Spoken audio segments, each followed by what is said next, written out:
O terceiro órgão dos vegetais é a folha. A folha, de todos os órgãos que os vegetais têm, é um dos mais diversificados que nós vamos ter. Elas podem se ajustar a vários determinados tipos de papéis diferentes, além daquele que é o óbvio que nós conhecemos, que é fazer a fotossíntese. Então, função geral de uma folha é fazer a fotossíntese. Tudo aquilo que ela fizer a mais é função extra. Então, nesse caso, a gente tem algumas características peculiares e importantes para identificar sobre as folhas. Entre elas, a estrutura geral de uma folha completa. Numa folha completa, o que a gente deve encontrar, pelo menos, são as seguintes estruturas. A gente vai encontrar uma base, onde nós temos uma lâmina mais alargada que cola a folha contra o caule. Essa lâmina é chamada de bainha. Às vezes a bainha ela entra para dentro do caule, chamada bainha invaginante, às vezes ela abraça o caule e às vezes a bainha pode ser uma bainha bem simplesinha e pequena. Nesse caso, a bainha é o início de toda a folha. É como se o caule tivesse aberto e descascado um pedaço e dali brota a folha. Nesse caso, é a partir da bainha. A folha completa ela é dotada, além de uma bainha, de um cabo pequenininho, um raminho, que segura toda a estrutura da folha e empurra ela para o lado da luz para poder pegar a luz solar e fazer fotossíntese. Então, nesse caso, esse raminho, esse cabinho que tem em algumas folhas, é chamado de pecíolo. O pecíolo, então, ele na verdade é o cabinho que segura a folhagem, para ela ficar voltada para o lado da luz solar. Às vezes ele pode não estar presente, mas, como nós estamos falando de uma folha completa, nesse caso tem. Do pecíolo para dentro, a gente vai ter a continuidade, na verdade, dos vasos condutores de seiva, xilema e floema. Então eles vão para dentro da folha. Aí começa toda aquela parte que normalmente é verde, aberta para a coleta da luz solar. Essa parte é chamada de limbo. Então aquele pecíolo que vem vindo lá de fora, ele entra ali, ramifica, formando vários veios assim, chamados de nervuras. Essas nervuras nada mais são do que xilema e floema se ramificando por dentro da estrutura de uma folha. Então, em uma folha completa, a gente vai estudar a bainha, o pecíolo, o limbo e as nervuras. A bainha cola no caule, o pecíolo empurra a folha um pouco mais para o lado da luz, o limbo coleta a energia solar para a fotossíntese e a nervura distribui as seivas. Então, eventualmente a gente pode ter um plus, um extra em algumas determinadas folhas. Bem na base da bainha e no início do pecíolo, é possível encontrar como se fossem dois pequenos espinhos, como se fossem duas pequenas lâminas, que se abriram junto com o pecíolo e com a bainha, chamadas de estípulas. Nem toda planta tem isso aí, mas tem alguns grupos que sempre tem. Por exemplo, um grupo muito famoso que tem sempre uma bainha com as estípulas, chamado de leguminosas, no qual a gente encontra a soja, o feijão, a ervilha e vários outros tipos de vegetais importantes para a nossa economia, tanto na questão de madeira para árvores, como também de grãos para alimentação. Então, esse tipo de folhagem é uma folhagem completa, que a gente encontra, então, chamada de reticulinérvia, que significa com nervuras reticulares, que é todas irregulares para os lados. Eventualmente, quando elas estão bem organizadas, chamadas de nervuras peninérvias, que significa em forma de pena, como se fosse uma pena de ave. Então, esse tipo de folha peninérvia ou reticulinérvia, com nervuras reticulares, é típica de angiospermas dicotiledôneas, como, por exemplo, a roseira, a laranjeira, a alface, a rúcula, ou de repente até mesmo uma pitangueira, São vários grupos de vegetais que apresentam folhas assim. Mas, como eu disse, nem qualquer tipo de planta vai ter folhagem assim. Algumas plantas, como as gimnospermas, normalmente vão ter uma estrutura muito reduzida de folha, transformada numa espécie de um espinho, chamadas de folhas acicofoliadas, que significa transformadas em espeto ou em espinho, para justamente evitar predadores. Agora, dentro das angiospermas também é possível encontrar outras folhas que são uma estrutura resumida de uma folha completa, como é o caso desse segundo tipo de folha. Folhas que apresentam apenas uma grande bainha que abraça o caule e depois direto as nervuras e o limbo. Então só tem bainha, limbo e nervuras, sem a presença do pecíolo. Como ela não tem o pecíolo, ela é chamada de apeciolada. Essa folha apeciolada, ela tem que ter uma bainha maior para fazer, às vezes, do pecíolo. Então, uma bainha grande que abraça todo o caule e prende ela diretamente. Isso aqui é o que a gente vai encontrar, então, como uma folha incompleta, paralelinérvia, com nervuras paralelas umas às outras. Então, é uma grande diferença entre esses dois grupos. Nesse caso aqui, da folha incompleta paralelinérvia, ela é típica de angiospermas monocotiledôneas, como é o caso, por exemplo, então, da grama, como é o caso do trigo, como é o caso do milho, da cevada, da cana-de-açúcar, das palmeiras, coqueiros, butiazeiros. Então tem vários tipos de plantas que são assim, com folhas desse segundo tipo. As duas são folhas bastante eficazes na fotossíntese, então isso não afeta a vida do vegetal. O que afeta é pegar ou não pegar luz. Então, folhas assim são folhas sempre adaptadas à coleta de luz solar. Sempre tem que ter clorofila. Tem folha que não tem clorofila? É impossível, tá? Todas as folhas vão ter clorofila. Se ela for uma folha sem clorofila, ela não está do lado da luz solar e ela tem outras finalidades. Então, nós analisando quando a folha ela pode se associar com outros pedaços, nós podemos ter folhas que são compostas. Folha composta, a gente analisa pelo seguinte, aonde está a bainha? A bainha está aqui embaixo, a bainha está aqui embaixo. Se ela tem estruturas menores que se parecem com folhas completas, a gente tem que ver se essas outras têm bainha. Se elas não têm bainha, elas não são folhas, elas são folíolos, são subdivisões da folha grande. É como se nesse caso aqui, a gente tivesse tido essa folha que ganhou uma segmentação aqui, aqui, aqui, lá em cima, aqui do lado, aqui e aqui. E aí a bainha está onde? Está aqui embaixo. Então, ela virou uma folha composta.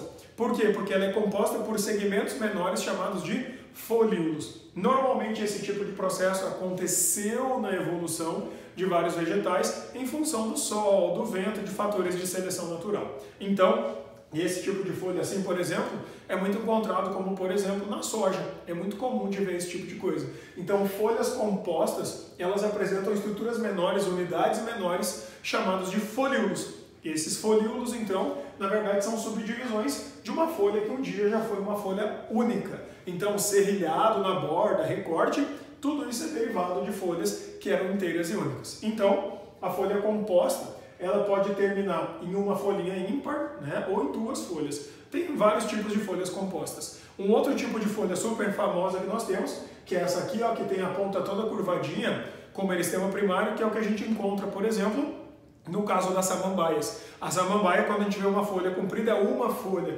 Aonde está a bainha dela? Ela está lá embaixo do chão. A gente deve lembrar que nas samambaias o que a gente está vendo são as folhagens. E o que está lá para dentro, o solo, tem escondido lá dentro um rizoma, que é aquele caule subterrâneo e horizontal. Então a bainha está lá embaixo presa. Então cada uma daquelas que a gente vê é uma folha composta por vários folíolos, estruturas menores. Então, isso é uma adaptação para que as plantas possam então perder menos água e ainda assim coletar bastante luz solar. Isso aconteceu aleatoriamente, mas acabou favorecendo esses vegetais. Da mesma forma, então, que nós temos essa classificação, tem uma outra estrutura importante que a gente deve cuidar, que seguidamente a gente encontra em questões e tal, que é a anatomia interna da folha. Se eu pegar uma folhinha então, e cortar ela transversalmente, para o lado de dentro, o que a gente encontra? Então, essa figura aqui é super clássica, tem que conhecer. A gente encontra, em cima e embaixo, epidermes. A epiderme superior e a epiderme inferior. Nessas epidermes é possível encontrar pelinhos, cera, acúleos, que são aqueles falsos espinhos, então tudo isso é possível. Quando a gente tem isso aí, então, o que acaba acontecendo é que essas epidermes são tecidos aclorofilados, então são transparentes. No meio deles, eventualmente, aparecem algumas pontuações verdes que são as células estomáticas, aquelas que abrem e fecham para passagem de gases, né, para trocas gasosas. Então, logo para dentro, para baixo dessa epiderme superior e para dentro da epiderme inferior, a gente encontra as células verdes, que são os parênquimas clorofilianos ou clorofilados, né, que é célula de preenchimento, célula de recheio. Essas células aqui em cima, justapostas, formam o parênquima palissático. Essas logo de baixo, todas cheias de buraquinhos no meio, chamados de parênquima lacunoso. Então, os dois são responsáveis por fazer fotossíntese. Aqui pegando luz incidente direto e aqui embaixo pegando luz que bate por tabela, né? No chão, reflete e pega nela. Então, nós encontramos bem no meio os últimos tipos de tecidos possíveis de serem encontrados em uma estrutura de uma folha, que é, primeiro, bem para o lado de dentro, representando aquela nervura que foi cortada transversalmente. A gente vai encontrar por cima tubinhos pequenininhos que representam os vasos do xilema, que trazem a água que vem do chão com sais minerais. e por baixo tubinhos um pouco mais largos que levam a água de volta, só que agora com alguns açúcares, com polissacarídeos que são produzidos, monossacarídeos, e vão sendo liberados de volta. Então, xilema e floema, sempre nessa posição, xilema por cima e floema por baixo. E aí, para que essa nervura seja uma nervura mais durinha, mais rígida, então a gente vai ter por cima aquele sistema de sustentação, que é a presença do tecido chamado esclerênquima, que é o grande responsável por sustentar as folhas retas. Tanto é que se tu dobra uma folha, ela lasca. E se ela lascou ali, a gente tem então a quebra daquela estrutura da nervura e ela tende a acabar morrendo aquela folha, ou pelo menos o pedaço para onde a água não vai mais passar. Lembrando que dentro do xilema e dentro da parte do esclerênquima, a gente vai ter lignificação, que torna aquela partezinha mais rígida e mais durinha, fazendo com que a folha consiga ficar reta. Então, cuidar bastante com essa questão da anatomia foliar, porque seguidamente eles perguntam funções e onde tem o que dentro dessa estrutura. E por fim, para a gente falar inicialmente sobre as coisas que as folhas têm, a gente tem as folhas adaptadas, folhas especiais. As folhas adaptadas são folhas que não fazem um papel convencional, que seria o papel de fotossíntese. São folhas que vão fazer outras coisas, como por exemplo, catáfilo. É aquela folha branca que tem na cebola, ou cada dente de alho é um catáfilo. O que é um catáfilo? É uma folha adaptada para coletar e armazenar comida, algum tipo de substância nutritiva. Então a cebola, se a gente cortar ela de cima para baixo, a gente vê que ela parece um monte de folha encaixada uma na outra. E é exatamente isso. Folhas chamadas de catáfilos, armazenadoras ou estocadoras de comida. Além disso, folhas coletoras, como por exemplo uma planta muito famosa chamada copo de leite. Essa coleta água. Outro exemplo, folhas coletoras de bromélias e orquídeas que são sempre curvadas assim para a água cair e escorrer lá para dentro. Então, coletam coisas, normalmente a água da natureza, o que permite que essas plantas vivam em cima umas das outras, por exemplo, no caso de muitas bromélias e muitas orquídeas. Além disso, a gente encontra uma folha famosa, a insetívora, que a gente chama popularmente de planta carnívora, aquelas plantinhas que ficam assim, tchá, fecham um inseto lá dentro. Isso é uma folha adaptada para comer. Significa que são folhas que têm glândulas com enzimas que quando fechou, aí libera as enzimas e derrete o bichinho. Por que uma planta carnívora come? Ela é uma planta, então ela faz fotossíntese. Mas por que ela come? Porque normalmente ela está em ambientes muito pobres, onde os nutrientes são poucos ou escassos, e é o que acaba acontecendo que ela precisa buscar outras fontes de alimentação. Em geral, elas buscam isso em insetos, porque daí elas retiram das bases nitrogenadas e também das suas proteínas o nitrogênio necessário. Se acontecer isso aí, essas plantas devem viver em ambientes mais pobres, tipo assim, na beira de praia é possível encontrar, porque o solo arenoso ele segura pouco os nutrientes, então a tendência é que eles percam pelo próprio solo, pelo solo ser muito arenoso, escoa demais com a água. Então, a plantinha carnívora, nesse caso, se obriga a buscar outras fontes para o nitrogênio. Nesse caso, pega dos bichos, certo? Ainda, bráctea. Bráctea é super famosa. Tem muitas plantas que apresentam isso. Uma delas super famosa é o girassol. Quando o cara pega aquele monte de lâminas amarelas que tem por fora do girassol, aquilo não é nada da flor. Aquilo são folhas para atrair os polinizadores. Porque o girassol, sendo uma florzona grandona assim, isso permite que ele seja visto de longe. As flores de verdade do girassol estão no miolo do girassol, formado por muitas e muitas florezinhas pequenas. Então, aquela folha adaptada para atrair um polinizador ganha o nome técnico de bráctea, tá? E aí vem o espinho, que é um detalhe importante e a gente tem que cuidar porque é muito comum cometer erro nesse caso, que é o caso do espinho dos cactos. Espinhos de plantas como os cactos, na verdade, não são espinhos, são imitações de espinhos. Tanto é que muitos deles tu toca ele é mole, nem todos, mas muitos são moles. O que aconteceu nos cactos? Todo mundo tem noção de que um cactus vive teoricamente em ambientes mais secos, mais áridos, muito quentes, e aí perder água demais é péssimo. E aí, como as folhas elas apresentam estômatos, elas podem transpirar e perder muita água ali. Então, quanto menor for a lâmina da folha, melhor. Por exemplo, se a gente tem, por exemplo, uma folhinha que vai ter esse aspecto aqui, certo? Se a gente tem uma folha que tem esse aspecto e ela pega sol em cheio nela assim, ela evapora muita água, o que é ruim. Mas e se essa folha ela perdesse parte do seu tamanho e deixasse ele ficar daquele jeito, ficasse só dessa largura agora. Ela pega menos luz solar, porque a luz solar escapa, né? Sendo assim, ela transpira menos. Mas e se ela ficasse ainda mais estreita e ela começasse a ficar cada vez mais fina, o que acaba acontecendo? A luz solar atravessa e quase não pega nela. Logo, pegando menos luz solar, evapora menos água. É isso que aconteceu com o processo de seleção natural para as folhas dos cactos. Foi diminuindo por mutação e foi sendo vantagem. Foi diminuindo e acabou sobrando só a nervura do meio para muitos cactos altamente lignificados, o que transformou aquilo num espinho que acaba evitando parte da evaporação. Só que quando acontece isso, já que não tem mais folha nos cactos, alguém deve assumir o papel da fotossíntese.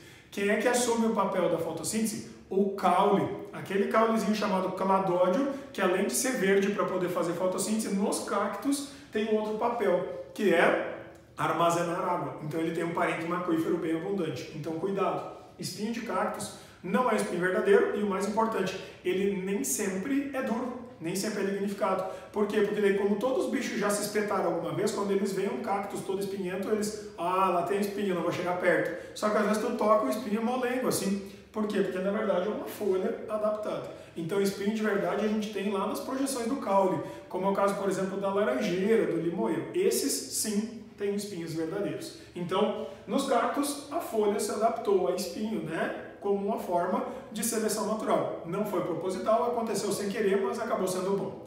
E por último, então, das características de folhas adaptadas, nós temos a flor. A flor é uma coisa tão especial e tão importante que a gente vai ver na próxima aula, mas só para adiantar, qualquer coisa que tu veja numa estrutura de flor são folhas adaptadas, sejam pétalas, sejam sépalas ou estruturas reprodutivas, significando que para reproduzir foi necessária uma adaptação muito maior e muito melhor, transformando a flor naquela coisa linda, cheirosa, com a textura agradável que ela pode ter. Isso tudo foi adaptações do processo de seleção natural que a gente também pode encontrar nas folhas, mas isso a gente vai ver na próxima aula.